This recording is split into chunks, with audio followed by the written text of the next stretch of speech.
நபிகள் நாயகம் ஸல்லல்லாஹு அலைஹி வஸல்லம் அவர்களுடைய மனைவியர்களை உம்மஹாத்துல் முஃமினீன், உம்முல் முஃமினீன் என்று இந்த சிறப்பு பெயரிலே நாம் அழைப்பதற்கான காரணம் என்ன என்பது பற்றியும், அபூபக்கர் ரலியல்லாஹு தஆலா அன்ஹு அவர்களுக்கு அஸ்-சித்தீக் என்கிற சிறப்பு பெயர் எதனால் கிடைத்தது என்பது பற்றியும்,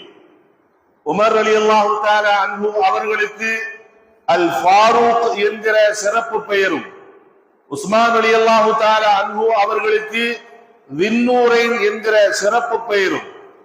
அலி ரலியல்லாஹு தஆலா அன்ஹு அவர்களுக்கு அபு துராப் என்கிற சிறப்பு பெயரும், நபிகள் நாயகம் ஸல்லல்லாஹு அலைஹி வஸல்லம் அவர்களுடைய சிறிய தந்தைகளில் ஒருவராகிய ஹம்ஸா ரலியல்லாஹு தஆலா அன்ஹு அவர்களுக்கு அஸதுல்லாஹ், அல்லாஹ்வுடைய சிங்கம் என்கிற அந்த சிறப்பு பெயர் எதனால் கிடைத்தது என்பது பற்றிய வரலாறை, அதோடு மட்டுமல்ல இந்த உம்மத்தினுடைய நம்பிக்கையாளர் அமீனு ஹாதிஹில் உம்மா என்று அபூ உபைதத் அல் ஜர்ராஹ் என்கிற சஹாபிக்கு இந்த சிறப்பு பெயரை நபிகள் நாயகம் ஸல்லல்லாஹு அலைஹி வஸல்லம் அவர்கள் சூட்டியதற்கான காரணம் என்ன என்கிற வரலாற்று சம்பவத்தோடு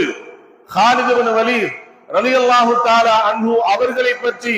நபிகள் நாயகம் ஸல்லல்லாஹு அலைஹி வஸல்லம் அவர்கள் சொல்லுகின்ற பொழுது,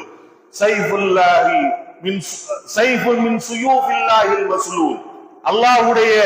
போர் வாள்களில் இருந்து ஒரு வாள் என்பதாக நபியினால் சிறப்புப்படுத்தி கூறப்பட்ட அதற்குரிய வரலாற்று சம்பவம் என்ன என்பது பற்றிய இது போன்ற வரலாற்று நிகழ்வுகளை சொல்லி சஹாபாக்களுடைய சிறப்பு பெயர்களையும் அதற்கான காரணங்களையும் கடந்த குத்பாவிலே உங்களுக்கு நாம் சொல்லி காண்பித்தோம்.